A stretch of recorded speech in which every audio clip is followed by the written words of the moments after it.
programang ito ay rated SPG. Striktong patnubay at gabay ng magulang ang kailangan. Maaaring may masiselang tema, lengguwahe, karahasan, sexual, horror o droga na hindi angkop sa... Uunahin natin ang isang bagay na importante sa kanila. Yes. Tuloy na to ang Apex. Narito na nga ang ating pakabangan bukas sa abot kamay na pangarap. Lumabas na nga ang tunay na motibo dito ni Eric at itong si Giselle. Dahil nagkamali nga itong si Giselle sa kanyang desisyon na ipinasok niya ang kanyang anak na si Justin at lalong-lalo na itong si Eric.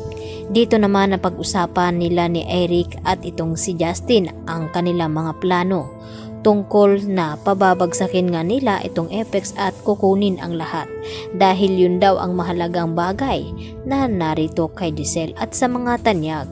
Kaya ito na nga ang kanilang plano at tamang-tama nga itong hinala ni RJ na hindi dapat nabibigyan ng posisyon na mataas itong si Eric dahil hindi nga nila ito nakilalang lubusan, lalong-lalo na itong ang anak ni Giselle. Kung yun ba talaga ay nalaso na ni Eric dahil sobrang na brainwash na nga ni Eric itong si Justin na magalit ng husto dito kay Giselle at kahit kailan at kahit anong gawin daw dito ni Giselle ay hindi nga daw mapapatawad ni Justin.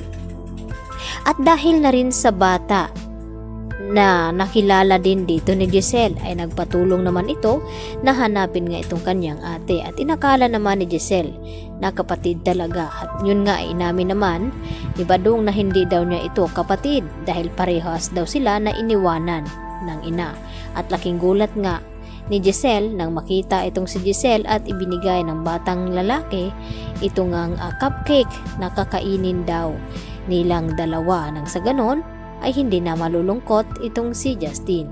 At nagulat si Justin dahil binili pala ito ni Giselle na sinasabi ng batang ito na mama na nga daw nilang dalawa itong si Giselle. Subalit nasaktan si Giselle nang sabihin dito ni Justin na wag daw ipokrita dahil hindi nga daw niya ito matatanggap bilang ina.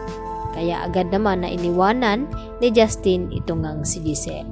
Samantala, hinamo naman ang challenge ni Doc Carlos Benitez itong si Annalyn kung mapapatunayan daw niya sa kanyang sarili na makakaya niya itong ibibigay na taas ni Carlos sa kanya.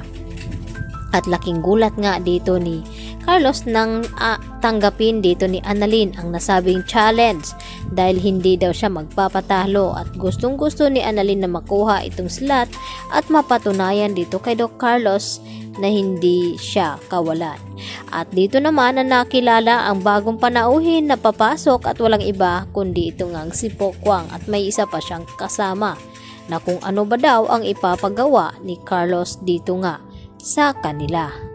At dito naman na nalulungkot itong si Lynette dahil hindi na nga daw siya nakakalabas ng bahay at dinalaw naman siya dito ni Aling Susan at ni Diyosa. Dapat daw ay mamasyal ang mga ito nang sa ganon ay maaliw-aliw naman daw itong si Lynette at ang gusto ni Lynette na ipagpaalam pa ito kay Carlos. At dito naman na sinabi ni Diyosa na bakit kinakailangan pa daw nila ipagpaalam na pwede naman daw umalis itong si Lynette. At dito naman na sinabi ni Chang Susan na sa mga nangyari dito kay Lynette na natroma nga ito ay dapat daw malaman ni Carlos ang mga lakad dito ni Lynette nang sa ganon ay hindi na naman mapapahamak itong si Lynette. At sinang-ayunan naman ito ni Lynette ang mga sinasabi dito ni Chang Susan. Kaya yan ang ating pakatutukan bukas mga kapuso. Dito lamang yan sa Abot Kami na Pangarap. Yan lang po at maraming salamat.